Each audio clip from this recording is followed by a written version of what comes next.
Pakistan default नहीं करेगा और अपोजिशन सारी कह रही है कि पाकिस्तान डिफ़ॉल्ट करने वाला है, सिर्फ ऐलान होना बाकी है। डिफ़ॉल्ट के ऊपर या एक्सचेंज रेट के ऊपर बहुत ज़्यादा स्पेकुलेशन करना कभी मुल्की मुफाद में नहीं रहा।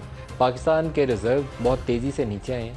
जब नो कॉन्फिडेंस होने वाली थी तो उससे पहले के 5-6 हफ़्तों में तकरीबन $5 अरब उसी वक्त पाकिस्तान के रिज़र्व नीचे गिर गए थे और कोई 10-11 अरब dollar State Bank of Pakistan के पास थे। अब वो कम होकर $6.7 बिलियन पे आ चुके हैं अप्रैल से लेकर अब तक। और ये जो ट्रेंड जाहिर करता है कि पाकिस्तान में इनफ्लोज डॉलर के कम है और यहाँ से बाहर पैसा ज़्यादा जा रहा है। उसमें तजारती खसारा भी है। इंटरनेशनल मार्केट में ऑयल बहुत ज़्यादा था, फिर ऑयल प्राइसेस बहुत ज़्यादा थी, फिर सैलाब के बाद पाकिस्तान में फूड इंपोर्ट रिक्वायरमेंट्स जो हैं वो भी तेज़ी से इजाफा हुआ है। अब पाकिस्तान के पास सिवाय इसके चारा नहीं है कि जो मल्टीलैटरल फंडिंग है उसको दोबारा बहाल करें, जिसमें IMF सरफहरिस्त है। IMF आता है तो बाकी वर्ल्ड बैंक ADB भी आ जाते हैं और कुछ दोस्त ममालिक के आगे दोबारा हाथ जोड़े जाएँ कि पाकिस्तान की मदद की जाए, कुछ कर्ज़े रीशेड्यूल हो जाएँ। सऊदी अरब ने पुराने कर्ज़े तो रोल ओवर कर दिए, $3 अरब हमने देना था, उन्होंने ऐलान कर दिया कि वो अभी वापस नहीं लेंगे। लेकिन हमें वापस ना करने के अलावा मज़ीद सपोर्ट भी चाहिए, जिसकी आज प्रेस कॉन्फ्रेंस के अंदर वज़ीर ख़जाना और वज़ीर आज़म ने इशारा भी किया कि वो मज़ीद भी हमारी मदद करेंगे। लेकिन सिर्फ सऊदी अरब की मदद से हमारे अगले 6 माह का ये जो क्राइसिस है वो पार नहीं होता। हमें चाइना से, UAE से, कतर से मजमूई तौर पर $8-10 अरब की इमदाद चाहिए, उन मल्टीलैटरल लोन्स के अलावा जो हम ऑलरेडी जिन प्रोग्राम में हैं या नेगोशिएट कर रहे हैं।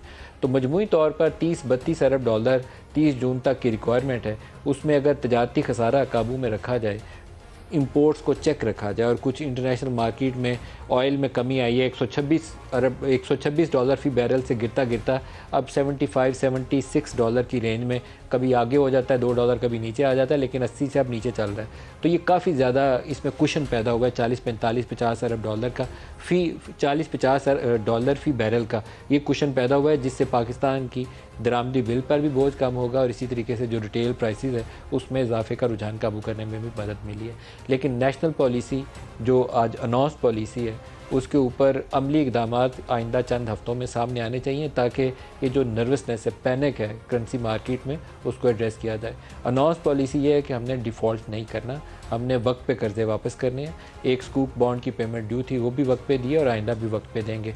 इसके साथ अगर बाकी जो कर्ज़ों का हमारा प्रोग्राम है, कोई दोस्त ममालिक से नए प्लेजेस लेने का प्रोग्राम है, वो अगले 2 से 3 हफ़्तों में अगर आ जाता है सामने तो काफ़ी हद तक संभाला मिलने में इकॉनमी को उम्मीद है कि कुछ बेहतर सूरत हाल सामने आ जाएगी, जिससे ये बेयकीनी का ख़ात्मा होगा और थोड़ी सी स्टेबिलिटी आ जाएगी एक्सचेंज रेट के मामले में। एक्सचेंज रेट अभी इंटर बैंक के अंदर तो 224-25 रुपये पे फ़ी डॉलर फिर रहा है, लेकिन आप लेने जाएँ डॉलर तो वहाँ पर ब्लैक में मिलता है, जिसके ऊपर वज़ीर ख़जाना ने आज दुरुस्त बात की है कि यहाँ से डॉलर स्मगल होकर अफ़गानिस्तान जाता है। अफ़गानिस्तान का नाम उन्होंने नहीं लिया, हमसाया मुल्क का बोला, लेकिन अफ़गानिस्तान जाता है।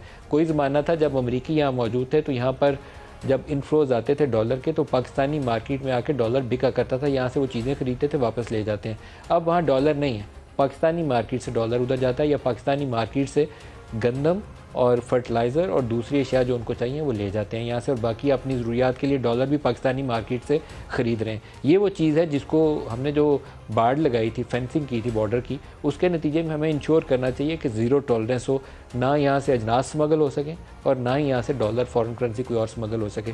जब तक इसको यकीनी नहीं बनाएंगे तब तक ये अबतरी जो हमें ओपन मार्केट में नज़र आती है कि ब्लैक में डॉलर और पाउंड आपको मिलते हैं, उसके ऊपर काबू पाना मुश्किल होगा।